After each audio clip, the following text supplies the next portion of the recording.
The UK government has said that Donald Trump was wrong to claim that NATO troops avoided frontline combat during the war in Afghanistan. The comments have triggered a sharp response in London and renewed tensions between long-standing allies. The controversy followed an interview in which Donald Trump stated that NATO countries allegedly did not take part in the most dangerous fighting in Afghanistan, arguing that the burden of the war fell almost entirely on the United States. According to Trump, Allied forces stayed back and were not truly engaged on the front line. Downing Street rejected those claims, saying they were factually incorrect. A government spokesperson stressed that British and other NATO forces served shoulder to shoulder with American troops from the very beginning of the campaign, following the terrorist attacks of September the 11th, 2001. UK officials reminded that NATO invoked Article 5 for the first time in its history after the 9/11 attacks, treating the assault on the United States as an attack on all alliance members.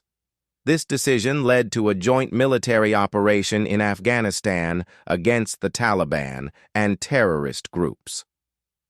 Over nearly 20 years of conflict, hundreds of NATO service members lost their lives.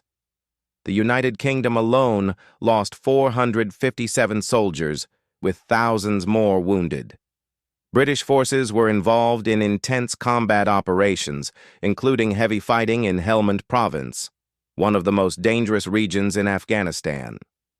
Trump's remarks were strongly criticized by politicians across the UK political spectrum. Government ministers described the comments as deeply disappointing, saying they undermine the sacrifices made by Allied troops and disrespect the memory of those who were killed in action. Veterans of the Afghanistan war also expressed anger, stating that their real-world frontline experience directly contradicts any suggestion that NATO forces stayed away from danger or avoided combat missions. The episode has once again highlighted the debate over NATO's role and the value of collective security. British officials insist that the contribution of Allied forces in Afghanistan was real, costly, and firmly recorded in history.